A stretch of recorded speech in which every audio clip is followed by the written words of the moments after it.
السلام عليكم iska warrama waxaan rajeynayaa inaad fiican tihiin mowduuca ciwaankiisa kor ku soo aragteen ayuu barnaamijkeena caawa ama maanta kulbakii ay ku tahay aan soo gudbinayaa ku soo dhawaada xasuusin sidoo kale barteena YouTube-ka 3 cisho ka hor waxaan soo galiyay post ahaa inaad u soo codeysaan cilmi nafsiga inaynu buug cusub bilowno si toos ah inooga sheekayno baalashiisa inagoo toos u soo qaadanayna buug oo dhan dhamaynayna bilowla dhamaad talooyin iyo caadooyin marka codeyaashii ugu badnaa waxay isku raaceen in cilmi nafsigeena soo gudbino marka sida darteed baynu mowduucan maanta oo ku lug leh isaga ku dhiso cilmi nafsiga aan u xulanay aad baa u mahadsantiin codeyntiina wanaagsan waayahay haddaba aynu ku soo noqono barnaamijkeena caawa markii uu qofku gaaro da'da sodomaadku waa xilliga ugu fursadaha badan yahay waxyaabo badan oo markii hore dhaafay uu ku daba qaban karo daalkii iyo mas'uuliyadihii noloshuna aanay wali wada fuulin inta badan khubarada cilmi nafsiguna waxay aaminsan yihiin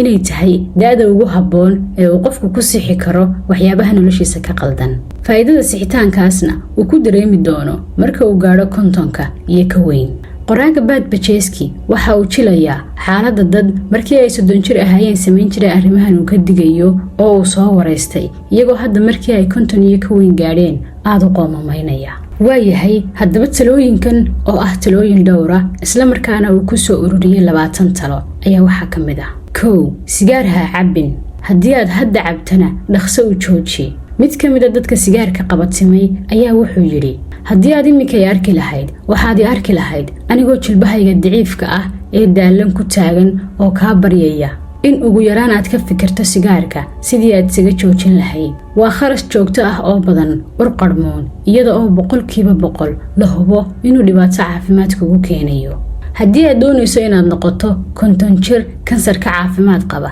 sigaarka cabistiisa iska daa 2 jooji cuntada xun waa run inaad shaqaysan karto oo lacag badan aad samayn karto adiga oo jira da'da 20ka 30ka 40ka 50ka ilaa 90 jirka gaarsii dunida oo dhanna waad iibsan kartaa marka aad 50 jir gaadho laakiin ogow inaanad caafimaad iibsan karin mar haddii aad 30 gaadhay jooji cuntooyinka fudud sida beegaryada sandwichyada jibisyada iyo dhammaan cuntooyinka junk foodka loo yaqaano 3 wanaaji xidhiidhka aad la leedahay waalidka iyo walaalaha in badan ayay dhacdaa in fikrada kugu soo dhacaan haddana aad bedesho ka noqoto marar badanna waxa dhacda in dadka kugu xeeran aad ku kala aragtid wanaataan laakiin waxaad ogaataa in qoysku uu yahay dugsiga ugu fiican ee laga barto sida loola noolaan karo dad aad kala aragtid tihiin sidaas awgeed qoyskaaga ha uga go'in aragti aad ku kala duwanaateen awgeed mid ka mid ah dadka talada ka bixiyay barnaamijkan ayaa yiri anigu waxaan ka dhashay qoys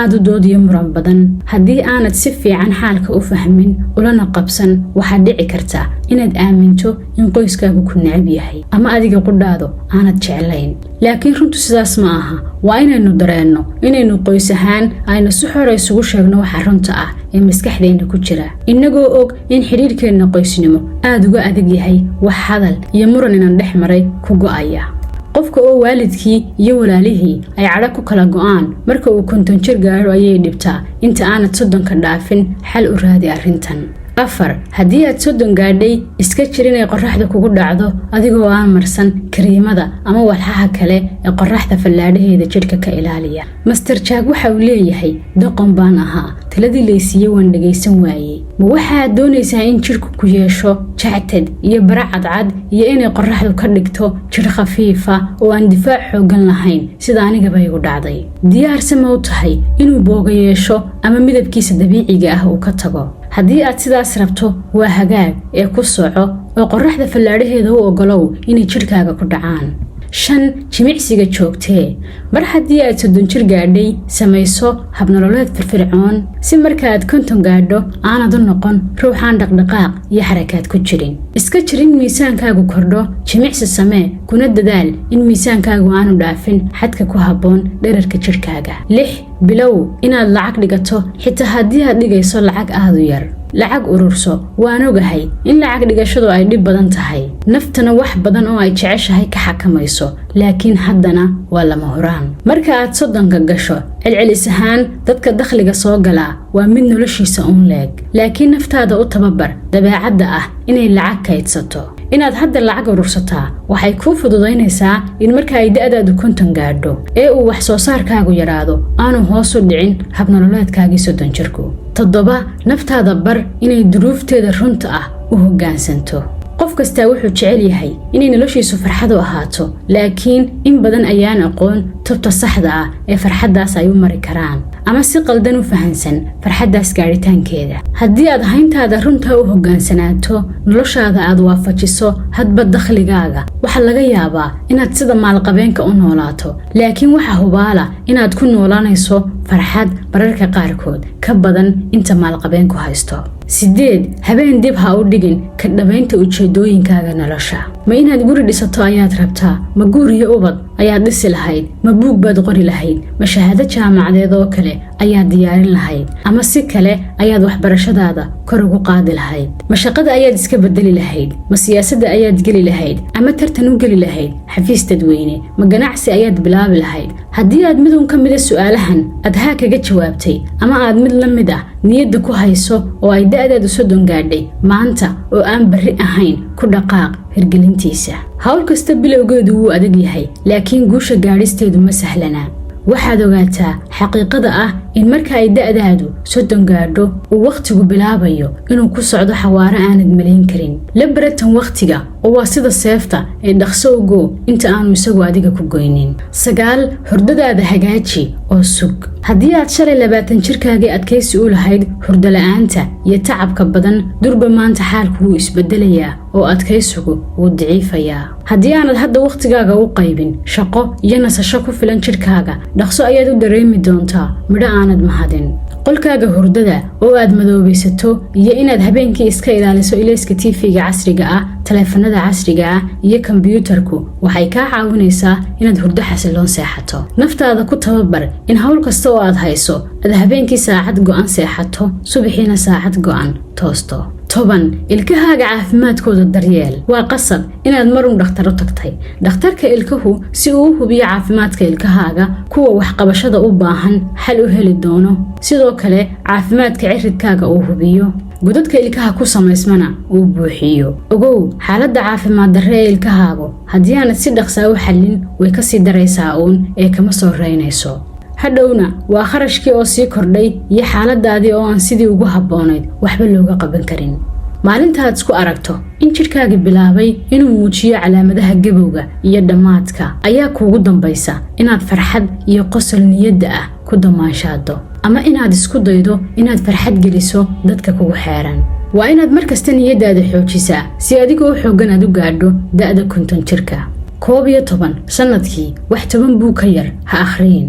allamaan waqti badan ku soo qaato daawashada telefishinka iyo ciyaarta fiidiyowga. dadka 50 jirka gaadhay ee la waraystay, qof kaliya oo ka mid ahay ereygan iyo mid u micno dhow toona midna may odhan. ha ilaawin in maskaxda bini'aadanku aanay abid joojin koritaanka, sidaas awgeed ka caawi inay korto oo ku quudi cilmiga oo halka ugu badan ee laga dheefaa ay tahay wax akhriska. 12 da'dii wax urursiga waad dhaaftay ee xasuus badan iska reeb. waxaad tahay taranka waayo aragnimadaada. 50 jirka inta aad ku baraarugto ha rumaysan inaad lumisay waqtigii noloshaada ka midka ahaa ee aad xasuusta iska reebi lahayd. xasuustu ma guumowdo lamana gubi karo. 13 dadka wax ku soo celi. wax bixi oo sadaqada iyo hadiyada ka sokow dadkaaga u adeeg. waxaad dareemi doontaa wanaagga ay u leedahay noloshaada. wax kasta oo aad bixinayso qalbiga ka bixi oo bixi adigoo aan filayn in beddelkiisa aad hesho ama abaal lagugu hayo. 14 u fiirsi iyo dhugmo u yeelo, hana ka baqan inaad ku dhiirato waxa ku cabsi geliya. guriga ka soo bax oo naftaada ku carbi inaanay ka baqan miidaamada iyo dhiiranaanta. sawirro badan iska qaad, meelaha laga cabsado istaag oo naftaada adkaysiga ku tababar. khatarta ku dhiiro wixii aan guushiisa iyo guuldarradiisu aanay kala cadayna dib ha uga joogsan ee hubi ka uu noqonayo. ogow inay jiraan kuwa khayrkaa ah oo ku dhiirada inay diyaaradda cirka maraysa iska soo tuuraan iyagoo naftooda ku aaminaya dallad yar oo mara ka samaysan. noloshaada farxad iyo firfircooni badan ayaad ku abuuraysaa, xasuus fiican oo waayaha dambe ee naftaada maaweelisana way kuu noqonaysaa. 15 inta ugu badan ee aad awoodo socdaalka, safarka iyo dalxiiska ha u daymo la'aanin. socdaalka iyo dhulmaristu waxay ku bedeli karaan si aanu jirin wax la mid ah oo ku bedeli karaa. waxay kugu qasbayaan inaad danayso oo daryeesho arrimo kaa da'weyn. waa waayo aragnimo, tacabir iyo cabsi aad u badheedhay. sidaa awgeed haddii aad safarka badsato waxa hubaala in wax noloshaada ku cabsi geliyaaba aanad arkayn inta kuu hadhay nolosha. 16 baro sida nafta kali loola faqo si ay arrimaheeda si xeel dheer uga fikirto. ma yara waxyaabaha aad ka faa'iidaysan karto inta aanad 30 jirka dhaafin si ay kuu anfacaan marka aad 50 gaadho. laakiin waxa unaad ka faa'iidaysan kartaa haddii aad u hurto wakhtiga iyo samirka ay u baahan tahay oo markasta ka yar faa'iidada aad ka arki doonto marka aad 50 jirka gaadho. fikirka iyo ka fiirsigu waxay qofka u fududeeyaan inuu tallaabooyinka uu qaadaya ay noqdaan kuwa miisaaman oo aan ceeb iyo taariikh xumo u soo jeedin. waxaanay u sahlaan inuu caqabado badan si dhib yar uga gudbo. naftaada bar inay yeelato waqti ay isku kaliyeysato oo ay dib ugu qiimayso waxyaabaha ay soo martay, waxa sugaya iyo qaladaadka nolosha ee ay samaysay oo looga baahan yahay inaanay dib ugu dhicin, iyo inay ka barato duruus wax ku ool ah oo mustaqbalka ay kaga gaashaamato in qaladaadkaas oo kale ay dhacaan. 17 hoy yeelo. hoy ama guri ama hanti yeelo micnaheedu waa taa hoy yeelo. inta badan dhalinyarinimadu waxay qofka dhaaftaa raaxada iyo inuu qarash badan ku bixiyo arrimo laga yaabo inaanay dhaafin saacadaha iyo maalmaha ugu horeeya. waa arrin fiican in nafta la dareensiiyo farxad iyo damaanshaad oo caafimaadka nafsiga ah ayaaba taa ku jira. laakiin ogow gurigu waa hanti lama huraan ah oo inta badan aan dhalinyarinimada lagu ogaan waxtarkeeda, laakiin baahideeda ugu weyn waxay soo baxdaa marka uu qofku gaadho 50 jirka. ku dadaal inta aanad 30 jirka aad uga weydaaran dhinaca 50ka inaad yeelato guri kuu gaara. waqtigaaga nasashada ayaad ku qaadan kartaa, waana dhaxal raagaya oo magacaaga ku lamaan.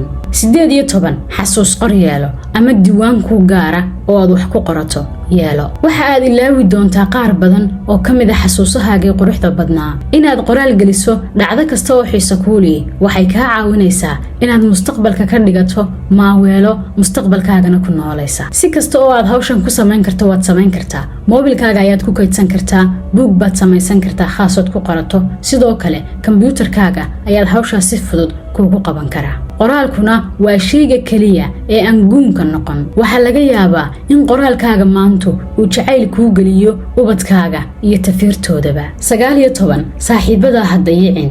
ha u daymo la'aan saaxiibada aad og tahay inaad markasta xaalkii ugu fiicnaa aad ku jirto. saaxiibada talada iyo tusaalaha kula garab taagan, kuwa ku hoga tusaaleeya ee aad warkooda xiisayso sirtaadana ku aamini karto. ha ilaawin saaxiibka, la qosol, waqti aad la sheekaysato u samee. ka shaqee guushiisa iyo wanaagiisa, gacanna ku lahow sidii noloshiisu u wanaagsanaan lahayd. ugu yaraan 7 kasta la xidhiidh oo xidhiidhi ama kulan la yeelo. saaxiibka dhabta agtiisa waxaad ku dareemaysaa waxaad adigu tahay. sidoo kale saaxiibka waa muraayada aad indhihiisa iska dhex aragto markasta. gabagabadii qodobkan saaxiibka ayaa soo gunaanaday barnaamijkeennii caawa. waxaan rajaynayaa wax badan inaad ka faa'iidi doonto. aad baa u mahadsantihiin. nabadgelyo.